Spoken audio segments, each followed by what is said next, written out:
नमस्कार, न्यूज 24 देख रहे हैं आप और मैं हूं आपके साथ मुस्कान शास्त्री।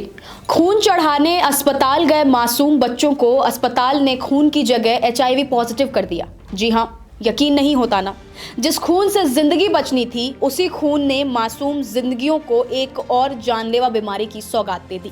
मध्य प्रदेश के सतना जिला अस्पताल का ये मामला सिर्फ एक एचआईवी संक्रमण का नहीं है, ये उस सिस्टम की कहानी है जो थैलेसीमिया से जूझ रहे बच्चों की जिंदगी को सहारा देने के बजाय उन्हें और गहरे संकट में धकेल देता है।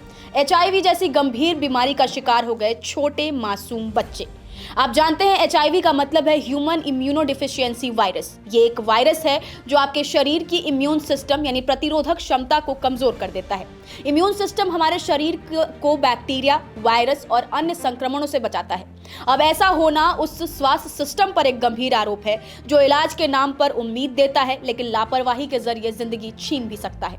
सवाल सिर्फ इतना नहीं है कि गलती कहां हुई, सवाल यह है कि जब इलाज ही बीमारी बन जाए तो भरोसा किस पर किया जाए। पूरी घटना तो आपको बताएंगे ही, साथ ही इस वीडियो में ये भी बताएंगे कि किन कारणों से ऐसा हुआ, आपको क्या सावधानियां बरतनी चाहिए। शुरुआत होती है थैलेसीमिया से। थैलेसीमिया मरीज के शरीर को पहले से कमजोर करती है और बार बार खून चढ़वाने पड़ते हैं। अगर इस खून में एचआईवी वायरस हो तो मरीज की इम्यून सिस्टम और ज्यादा कमजोर हो सकती है।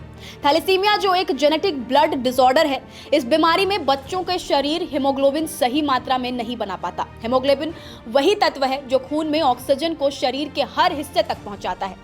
थैलेसीमिया मेजर से पीड़ित बच्चों को हर 15 से 30 दिन में ब्लड ट्रांसफर कराना पड़ता है।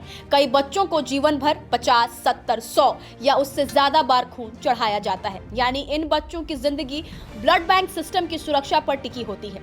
यदि थैलेसीमिया के मरीज को ब्लड ट्रांसफ्यूजन में संक्रमित रक्त मिल जाए तो एचआईवी का संक्रमण होने का खतरा बढ़ सकता है। इसीलिए ब्लड सुरक्षित होना और एचआईवी टेस्ट होना बेहद जरूरी है। अब मामला समझते हैं। सतना जिला अस्पताल की चूक कहां हुई ये आपको बताते हैं। सतना जिला अस्पताल में थैलेसीमिया से पीड़ित 8 से 11 साल की उम्र के कम से कम 4 बच्चों को एचआईवी संक्रमित ब्लड चढ़ा दिया गया।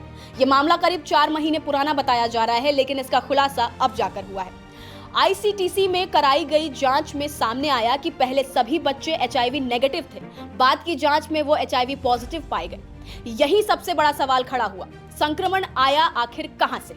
थैलेसीमिया पीड़ित बच्चों को हर कुछ हफ्तों में ब्लड ट्रांसफ्यूजन कराना मजबूरी होती है, लेकिन यही बार बार होने वाला ट्रांसफ्यूजन तब खतरा बन जाता है जब ब्लड की जांच या स्क्रीनिंग में जरा सी भी चूक हो जाए। एक गलती, एक संक्रमित यूनिट और उसका असर बच्चे की पूरी जिंदगी पर पड़ सकता है। ब्लड बैंक प्रभारी डॉक्टर देवेंद्र पटेल के मुताबिक किसी बच्चे को 70 बार, किसी को 80 बार तो किसी को 100 बार तक ब्लड ट्रांसफ्यूजन हो चुका है। बार बार ट्रांसफ्यूजन की यही मजबूरी थैलेसीमिया पीड़ित बच्चों को संक्रमण के सबसे बड़े खतरे में डाल देती है। अगर सिस्टम में कहीं भी चूक हो जाए तो अलग अलग जगहों से आया था ब्लड।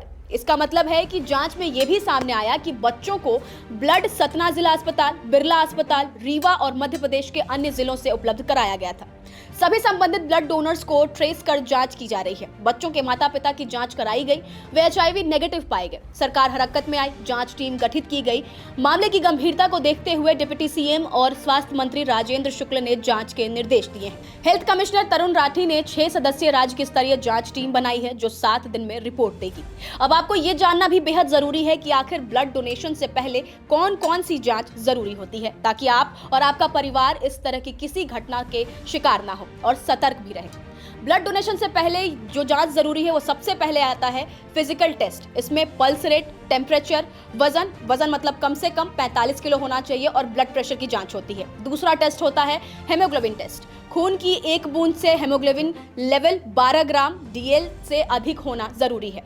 तीसरा टेस्ट है संक्रमण का टेस्ट, यानी कि एचआईवी, हेपेटाइटिस बी और सी, सिफिलिस।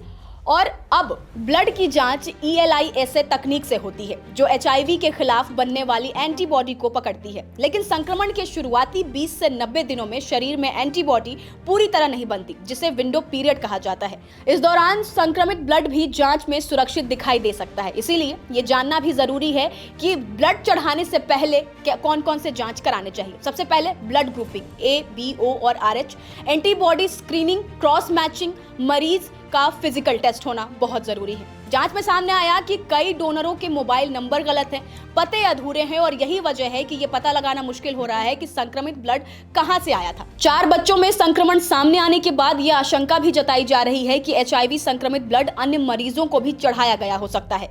ब्लड बैंक से गर्भवती महिलाओं और अन्य मरीजों को भी ब्लड दिया गया था, जिनमें से कुछ दोबारा जांच के लिए नहीं लौटे हैं। मामले की गंभीरता को देखते हुए collector doctor Satish Kumar SN ने सीएमएचओ से पूरे प्रकरण की विस्तृत रिपोर्ट मांगी है। अब पीड़ित परिवार का कहना है कि 4 नहीं 6 बच्चे संक्रमित थे।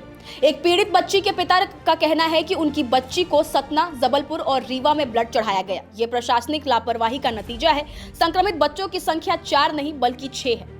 थैलेसीमिया से पीड़ित बच्चों के लिए ब्लड ट्रांसफ्यूजन कोई विकल्प नहीं, उनकी जरूरत होती है। अब ऐसे में क्या होता है, शरीर में खून की लगातार कमी रहती है, बच्चा जल्दी थक जाता है, सांस फूलना, चक्कर आना, कमजोरी होना, चेहरे और हड्डियों की बनावट पर असर पड़ना, और ये सबसे बड़ी मजबूरी होती है। ऐसे में अगर ब्लड बैंक सिस्टम में एक भी कड़ी कमजोर हो तो उसका असर पूरी जिंदगी पर पड़ता है। ये मामला पूछता है कि क्या ब्लड स्क्रीनिंग पर्याप्त है? क्या विंडो पीरियड के खतरे को कम करने के लिए एनएटी टेस्टिंग जरूरी नहीं? और सबसे बड़ा सवाल तो यह है कि जवाबदेही किसकी है? जांच रिपोर्ट से ज्यादा जरूरी है कि इस लापरवाही की कीमत तय हो, ताकि इलाज के भरोसे जी रहे बच्चों को बीमारी का तोहफा ना मिले। इस लापरवाही की जवाबदेही आखिर किसकी है?